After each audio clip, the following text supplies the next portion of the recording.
राजस्थान जगह था, राजस्थान। अच्छा, नाउ टेल मी, क्या ये पता है आपको कि राजस्थान के लिए जो राजपूताना वर्ड, राजपूताना, राजपूताना वर्ड, ठीक, ये सबसे पहले किसने यूज किया था? देखिए, राजस्थान के राजपूताना वर्ड 1800 में एक अंग्रेज थे, सबसे पहले किसने किया था? जॉर्ज थॉमस ने।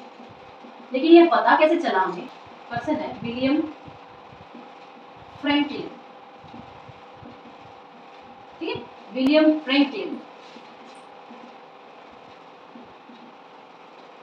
इन Matty memorials of George Thomas, ठीक है, जो कि 1805 में रिलीज हुई, 1805 में रिलीज हुई, और उसका नाम क्या है? मेटी मेमोरियल्स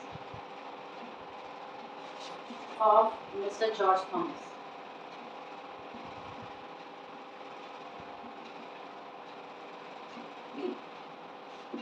ये पुस्तक है, और इस पुस्तक में उल्लेख किया गया है सर्वप्रथम राजपूताना का। ये पुस्तक किसकी है? विलियम फ्रैंकलिन की पुस्तक है। कब? 1805 में। उल्लेख कब किया था? 1800 में। इसका राजपूताना वर्ड राजस्थान के लिए सबसे पहले रामायण काल में बोलते हैं। रामायण के समय इस क्षेत्र को मरुकांतर कहते हैं, मरुकांतर, ठीक है। और अगर आपको ऋग्वेद बोले तो ऋग्वेद में किस नाम से उल्लेखित है? तो क्या बोलोगे?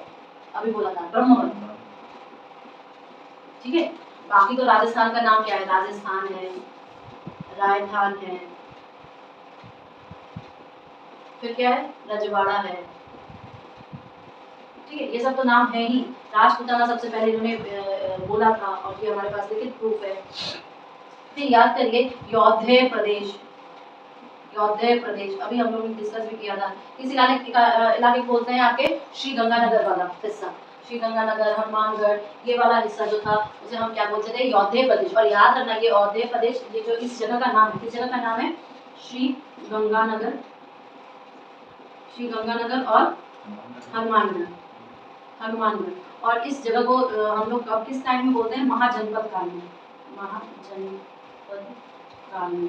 क्योंकि हम लोग के आरपीएससी फर्स्ट ग्रेड में ये एंशिएंट हिस्ट्री में ये पार्ट नहीं है, बट दूसरे एग्जाम्स जैसे होते हैं बीबीएसएससी हो गया, सिविल्स का एग्जाम हो गया, तो हम लोग इस चीज को डिस्कस करते हैं वहाँ पे पूरा Indian history, ancient Indian history में। तो महाजनपद काल के दौरान में आपका जो ये यौधेय प्रदेश था वो हमारे यहाँ पर ही था, और जो इलाका आपका है वो श्री गंगानगर और हनुमानगढ़। और ये कल हम लोग ने जो लास्ट क्लास में कीवर्ड्स लिखे थे, ऐतिहासिक नाम और जलवायु के हिसाब से नाम, जो उसमें हम लोग यौधेय प्रदेश लिखे भी थे। तो रामायण काल में मरुकांतर बोलते हैं। जांगल प्रदेश, जहाँ पे कटीली, जड़ीली ऐसी झाड़ियाँ होती थी, तो वो कौन सा प्रदेश हो गया? बीकानेर और उसके आसपास का क्षेत्र। और ये किस काल में बोला जाता था? महाभारत काल बोला जाए। महाभारत काल अगर बोला जाए तो आप क्या बोलोगे? मिक्स मत करना, ये रामायण, ऋग्वेद, हाँ याद करिए महाभारत में ये वर्ड यूज भी होता है, जांगल प्रदेश, ठीक है, जांगल प्रदेश, या आप बोल दो जांगलधर, जांगलधर। कहाँ पर, किस काल में यूज हो रहा है? महाभारत काल में। महाभारत काल में ये वर्ड हम लोग यूज भी करते हैं। तो पता है विराटनगर, विराटनगर कहाँ पे यूज होता है? विराटनगर आपके महाभारत काल का ही नाम है, बट वो आपका जो जयपुर वाला हिस्सा है उस हिस्से को हम लोग क्या कहते हैं? विराटनगर। देखिए विराटनगर, विराटनगर कौन से हिस्से को लिखते हैं? जयपुर वाले हिस्से। तो नोट्स में जहाँ पे हम लोग कीवर्ड्स लिखा हुआ जयपुर में, और ये किस काल में बोला जाता था? ये हमें महाभारत काल में बोला जाता था, महाभारत काल, ठीक है। महाभारत काल में जब बोला जाता था, क्यों? क्योंकि एक्चुअली इसको बैराट बोलते थे, बैराट। क्यों बैराट? एक्चुअल में फिर क्या हुआ कि बाणगंगा नदी तो हमारे यहीं पर ही है, बाणगंगा नदी राजस्थान में ही है, और ये जो रिवर है ना, इसके किनारे हमें महाभारत काल के कुछ अवशेष मिले हैं। इसके बैंक में हमें कुछ अवशेष मिले हैं, किसके? महाभारत काल के, महाभारत काल के, ठीक है। तो मैंने मत्स्य जनपद पढ़ा था, ये मत्स्य जनपद किसका है? अलवर और उसके आसपास के इलाके को ही मत्स्य जनपद कहते हैं। और ये किस काल में बोला गया था? तो बोलना कि जनपद काल में, जनपद काल में, जनपद काल में आपके जो अलवर का हिस्सा है ना, अलवर और उसके आसपास, और उसके आसपास का इलाका, आसपास का इलाका, उसको क्या बोलते हैं? मत्स्य जनपद, मत्स्य जनपद। और याद करिए हमने ये भी कहा था कि एकीकरण के समय इसको क्या कह दिए थे हम लोग? मत्स्य संघ बनाया था ना। नेक्स्ट है सीवी जनपद, शिवी जनपद क्या है? जनपद काल में ही बताते हैं शिवी जनपद। कौन से इलाके को बताते हैं शिवी जनपद? उदयपुर और आपके चित्तौड़गढ़। उदयपुर और चित्तौड़गढ़ का इलाका जो है वो आपका कौन सा है? शिवी जनपद कहते हैं। और ये किस काल में? जनपद काल में। देखोगे कि प्राचीन काल में जो आपका ये मेवाड़ का हिस्सा है ना, इस मेवाड़ के हिस्से को हम लोग शिवी कहते हैं। ठीक है, प्राचीन काल में मेवाड़ के हिस्से को एंशिएंट टाइम, प्राचीन काल एंशिएंट टाइम में आपका जो मेवाड़ का हिस्सा है, मेवाड़ का क्षेत्र है, उसे हम क्या कहते थे? शिवी कहते हैं। आया हुआ है कि भीनमाल कहाँ है, तो हम लोग क्या कहेंगे? जालोर। और साथ ही में यहाँ पर एक बहुत बड़ा जैनों का जैनालय बना हुआ है। ठीक है, जैन धर्म से भीनमाल और यहीं पे जैनों का जैनालय बना हुआ है। एक जैनों का बहुत बड़ा स्मारक है, जैनों का बहुत बड़ा स्मारक यहाँ पर बना हुआ है। यहाँ पे सुवर्णगिरी बना हुआ है। ठीक है, क्या है सुवर्णगिरी दुर्ग है, सॉरी दुर्ग है। और ये अजय दुर्ग के श्रेणी में आता है। अजय दुर्ग की श्रेणी, अजय क्वेश्चन भी है कहीं पे इंपॉर्टेंट है। वैसे ये क्वेश्चन आ गया तो फिर नहीं आने के चांसेस है, बट फिर से रिपीट हो जाए। मतलब जो सल्तनत वाला इंडिया के रेस्पेक्ट में सल्तनत और मुगल्स पढ़ेंगे तब तो हम लोग जानेंगे कि राजस्थान में क्या क्या डिफरेंट फेजेस को नाम दिया। और ये क्वेश्चन आया हुआ है। ठीक है, ये वाला इलाका खिजराबाद और ये और भी सारे मेरे को भी याद नहीं आ रहा है, बट तो उनके टाइम में, मध्यकाल के टाइम में जो डिफरेंट नाम राजस्थान के डिफरेंट डिस्ट्रिक्ट्स को बोला जाता था, वो क्वेश्चन आया हुआ है। तो एक बार मैं अभी बोल दे रही हूँ, फिर हम लोग उसको रिपीट भी उस वक्त करेंगे। ठीक है, तो मध्यकाल के टाइम में देख लीजिए, मध्यकाल यानी middle time period, middle age में। और उस वक्त क्या क्या बोला, क्योंकि इस वक्त हमारे पास सल्तनत थे, सल्तनत काल भी था और साथ के साथ में मुगल्स भी थे, राइट। तो सबसे पहले देखो, एक आपका है तीमनगढ़ का दुर्ग। किसी क्लास में पूछा था, मुझे याद नहीं आ रहा है, तीमनगढ़ का दुर्ग, तीमनगढ़। ठीक है, तो तीमनगढ़ जो है ये आपका करौली में, याद रखना, नोट के तौर पर लिखिए। सल्तनत काल में सल्तनत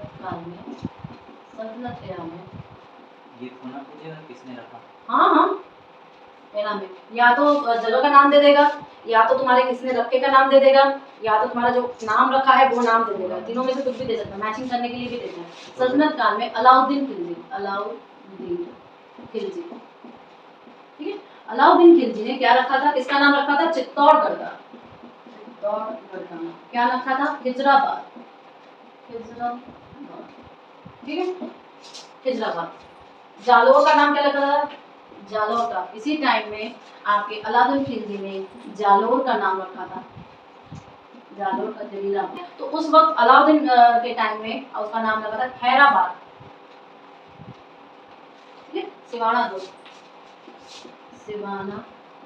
ठीक है, सिवाना दुर्ग वो किसने जीता था? अलाउद्दीन खिलजी ने जीता था। ठीक है, इसी अलाउद्दीन खिलजी ने जब जीत लिया तो इसका नाम चेंज कर दिया। अब ये सिवाना दुर्ग है कहाँ पर? बाड़मेर में है। ठीक है, और इसका नाम क्या रखा था? खैराबाद। तो ये मैचिंग में आया हुआ क्वेश्चन है, बहुत बार मैचिंग में आया हुआ क्वेश्चन है, रिसेंटली भी बहुत बार आ चुका है। सारे हो गए। अब मुगल में देखो, मुगल में आपका आता है अकबर। मुगल्स में आता है आपका अकबर, और अकबर ने उदयपुर का नाम मोहम्मदाबाद रखा था। अकबर ने उदयपुर का नाम मोहम्मदाबाद रखा था। तीमनगढ़ क्यों बोल रही हूँ? एक्चुअल में मोहम्मद गौरी ने, ठीक है, मोहम्मद गौरी ने इसका नाम जो था वो इस्लामाबाद रख दिया था। किसे रखा था? मोहम्मद गौरी ने, हम लोग पढ़ेंगे थोड़ा सा इसके बारे में। मोहम्मद गौरी ने इसका नाम क्या रख दिया था? इसका आपके तीमनगढ़ दुर्ग का नाम, यानी कि करौली का दुर्ग, इस्लामाबाद।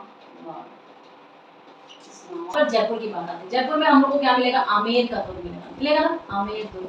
लेकिन पता है इसका नाम भी चेंज हुआ था, और किसने? मोहम्मद शाह ने इसका नाम चेंज किया था, मोहम्मद शाह।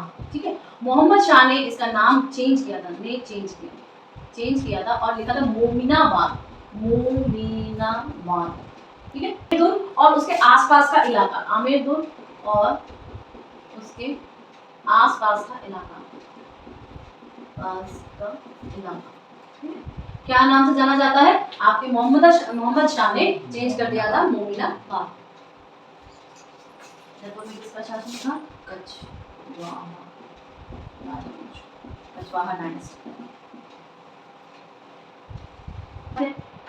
जलोढ़ मिट्टी, हाँ, वो तो जलोढ़ मिट्टी दोमट। बोल दो, या दोमट बोल दो, दोमट बोल दो, या काप बोल दो, काप बोल दो, या इंग्लिश में आप बोलो एल्पी सॉइल, एल्पी सॉइल। ठीक है, ये कहाँ पर मिलती है हमें? पूर्वी मैदानों में, पूर्वी मैदानों में, क्योंकि जलोढ़ मिट्टी का नाम आना नहीं आएगा, ये सब जानते हैं पूर्वी मैदान है, उपजाऊ है, हमें पता है जलोढ़ मिट्टी क्या होती है, उपजाऊ मिट्टी है, ये भी हमें पता है। तो इन तीनों से आने के चांसेस है, दोमट, काप और आपका एल्पी सॉइल।